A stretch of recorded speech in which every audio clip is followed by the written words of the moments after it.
Selamat pagi anak-anak semua. Hari ini kita akan belajar muatan bahasa Indonesia. Tema 8, adapun rangkuman materinya dari subtema 1 sampai 4 sebagai berikut. Materi pertama yaitu penggunaan huruf kapital.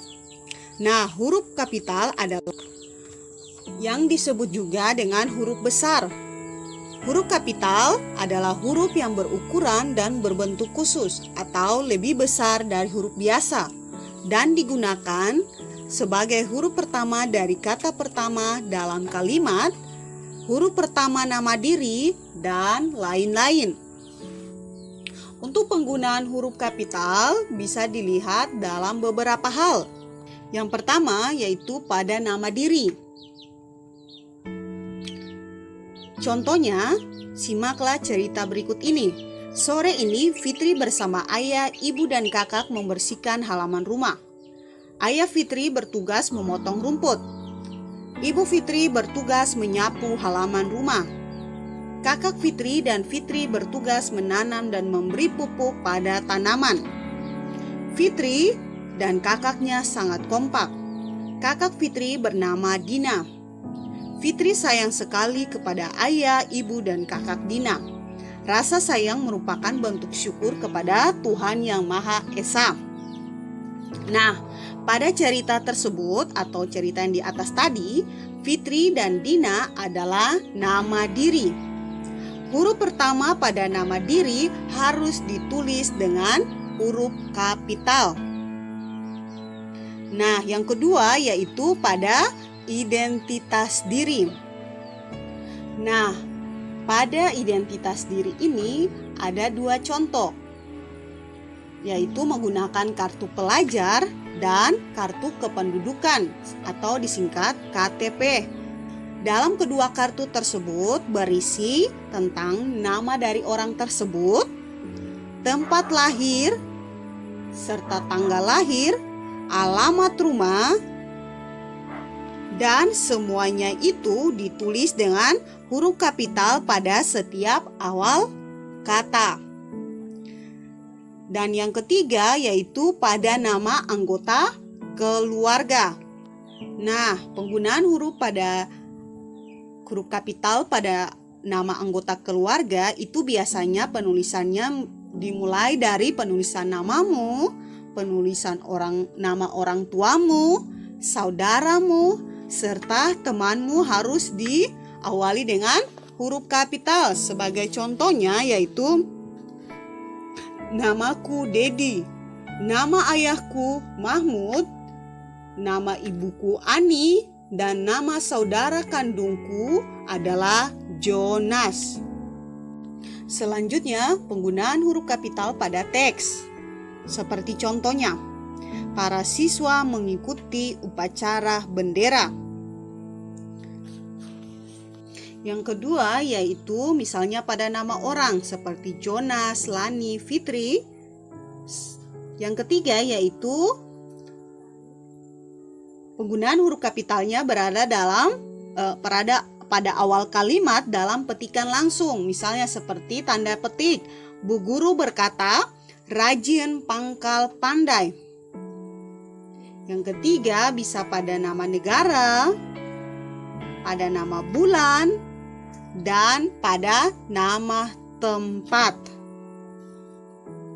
Dan penggunaan huruf kapital yang terakhir yaitu pada teks percakapan.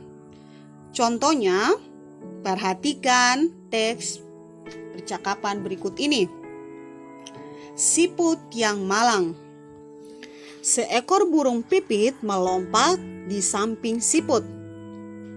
Pit, maukah kau menemaniku? Sapa siput. Jawaban pipit sudah diduga siput. Aku mau saja menemanimu, tapi hari hendak hujan. Ayo ikut bersamaku. Tidak, aku tidak bisa terbang. Siput berusaha, namun tubuhnya tidak lepas dari cangkangnya. Huruf kapital pada teks tersebut ditemukan pada nama Pit dan kata aku. Anak-anak bisa dilihat pada teks ya, ada huruf kapital pada setiap awalan dan diberi tanda batik. Materi yang berikut ya, penggunaan tanda titik. Tanda titik adalah tanda baca yang digunakan untuk menandai akhir dari sebuah kalimat dalam berbagai bahasa. Tanda titik ini terdiri atas titik kecil yang ditempatkan di akhir suatu baris dari sebuah kalimat, seperti di akhir kalimat. Nah, berikut beberapa penggunaan tanda titik dalam berbagai hal. Yang pertama, penggunaan tanda titik dalam kalimat. Contohnya, Fitri dan Komang berangkat ke sekolah bersama-sama. Contoh lainnya kalian bisa perhatikan, yaitu pada layar ada sebuah cerita yang berjudul Menjaga Keselamatan Saat Membuat Properti Tari. Bisa dilihat pada layar ya, sudah ditampilkan. Nah, dari cerita di atas dapat kita temukan yaitu pada teks menjaga keselamatan saat membuat properti tari, belum ada tanda titik yang digunakan. Berilah tanda titik sesuai dengan aturan penggunaan tanda titik yang telah kamu pelajari, yaitu pada setiap akhir dari kalimat. Contoh lainnya bisa juga dilihat pada atau dipakai juga pada singkatan nama orang. Misalnya, sebelum disingkat dan sesudah disingkat. Sebelum disingkat berarti belum menggunakan tanda titik, sedangkan yang sudah disingkat sudah menggunakan tanda titik. Tanda titik dalam singkatan nama dapat kita temukan pada nama jalan dalam suatu peta atau dena. Misalnya, Jalan H.R. Rasuna Said dan Jalan M.H. Tamrin. Itu penggunaan tanda titik pada kalimat. Penggunaan tanda titik yang kedua yaitu menggunakan dalam sebuah teks percakapan. Perhatikan teks percakapan berikut. Ada Rudi, Jonas, dan Benny.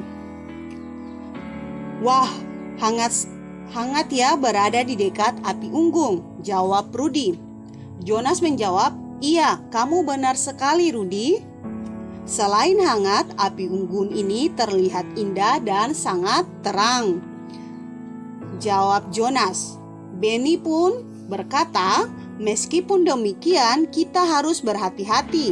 Kita tidak boleh berada terlalu dekat dengan api Rudi dan Jonas.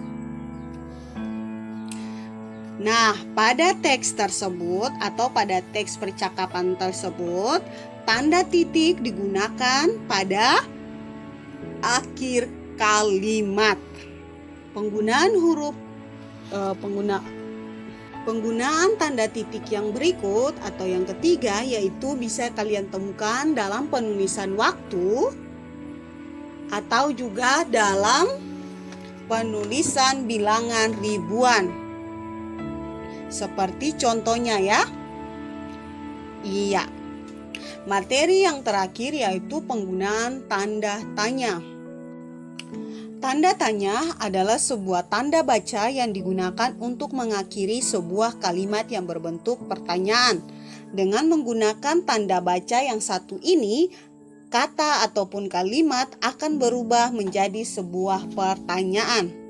Nah, kalian dapat membuat kalimat tanya biasa menggunakan dengan kata-kata apa, siapa, kapan, di mana, mengapa, dan bagaimana. Kata-kata tersebut dapat juga diawali dengan partikel kah. Misalnya, di manakah, benarkah, sudahkah? Iya, bisa ya. Untuk penggunaan tanda tanya, kalian dapat temukan dalam teks percakapan. Yang kedua, kalian juga dapat menemukan tanda tanya dalam kalimat dan lain-lain. Nah, berikut contoh menuliskan kalimat tanya sesuai gambar. Yang pertama, apa yang dilakukan Ale, Dondo, dan Eko? Kedua, siapa saja yang ikut berenang? Ketiga, di mana mereka berenang? Keempat, kapan mereka berenang bersama? Kelima, mengapa kita harus memperhatikan keselamatan saat berenang? Dan yang terakhir, bagaimana cara kita menjaga keselamatan saat berenang? Nah, itulah contoh saat kalian menuliskan kalimat tanya sesuai gambar yang kalian lihat, atau juga sesuai teks cerita atau teks percakapan. Ya, cukup sekian pembelajaran kita hari ini dan sampai jumpa di pembelajaran selanjutnya. Selamat pagi dan selamat beraktivitas.